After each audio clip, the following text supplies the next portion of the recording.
Hey guys, it's Clay and I've got some more Minecraft today. I wanted to do a quick tutorial about enchanting. As we can see here, I've got my enchanting table set down in my castle, surrounded by a bunch of bookshelves, and first I wanted to go into how to make the enchanting table itself. As you can see here, it requires 1 book, 2 diamonds, and 4 obsidian blocks. Fairly rare items, so you're going to have to put in a little legwork to track these guys down, but it's doable. Now moving on to the bookshelves themselves. They are important because they will actually provide a boost to your enchantment if they're in a certain proximity to your enchanting table.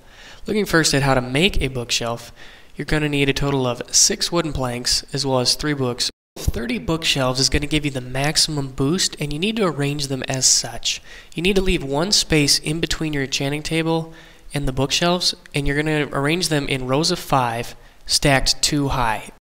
Once you've got your bookshelves and your enchanting table figured out, then you go into the enchanting table itself, place the item you wish to enchant in the slot, and 3 enchantments will be available. They're coded in some crazy galactic language, and it's totally random.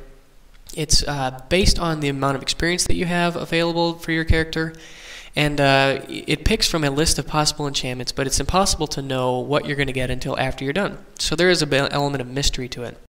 Now looking at the diamond pickaxe, which I just enchanted, it received the efficiency 3 enchantment, which is one of the potential ones, and it has a strength of 3, which was based on the overall skill level which I had attained, and which was 23, and I put all of that skill into that enchantment. So once you apply your skill, it's gone, and you don't get it back, so you're going to have to go out and get more XP if you wish to enchant further. Now because I chose a diamond pickaxe, the potential enchantments were taken from this chart, which is the tool enchantments, which would apply to pickaxes, spades, and axes. Now, the efficiency enchantment was the one I received. That's the first one. That will allow for faster resource gathering. So basically, it would take less time to mine a certain block. Another possible one is Silk Touch, which will change the ways in which things drop. For example, if you break apart stone, it usually drops cobblestone. However, this would cause stone to drop stone. So it kind of, if you're looking to, build a large building project out of stone, and you don't want to go through the process of smelting your cobblestone into smooth stone, this would be a really good way to go about doing that. Also, unbreaking, that will increase your durability, so your tools are not going to wear out as quickly, which could be really handy. And last is fortune, which will multiply drop rates. So basically, if you're mining something like coal, you're going to get more coal out of each block, so you have to mine less to get more resources. You can also enchant your armor, and armor works a little bit differently, as certain pieces of armor are allowed to have unique and special enchantments that are different from others. So the first one would apply to all sources of armor, that would be protection, and that will convert damage from any source to armor damage instead of health damage.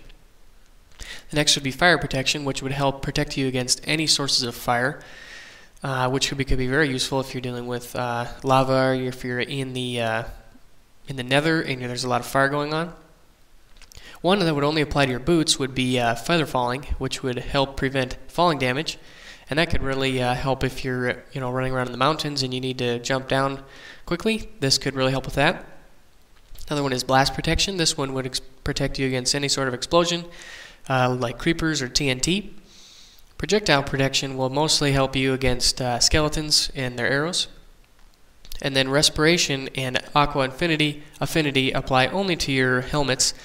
And the respiration will help you with your breathing time underwater, whereas aqua affinity will help your mining rate underwater. So both of those can help. A lot of times if you're going underwater, you have to deal with all of those annoying restrictions, but these will help offset those. There are also bow enchantments, which can enchant any bow you might have. The first enchantment would be power, which will give you extra damage, and that's based primarily on the level of enchantment that you're putting into it. So if you have a lot of experience points to put into it, you can get a big multiplier through your power. You can also get a punch enchantment, which will knock targets back further. So if a lot of targets are charging you, this could be a really helpful way to sustain those. Flame will set your targets on fire, actually, which could be a really fun and cool effect to play with, also increasing the damage you're able to do. And then Infinity will actually give you infinite shots with a single arrow, which could be really sweet then you won't have to worry so much about gathering a lot of arrows or producing a lot of arrows, because you're able to get so much use out of a single arrow. You can't abuse it to the point where because you cannot pick up those arrows and reuse them. However, you really don't need them because all you need is one. The last type of enchantments apply to swords. Now, sharpness is very similar to the power for your bows, as it provides a damage multiplier that is based on your enchantment level, up to 1.5 hearts extra damage per level.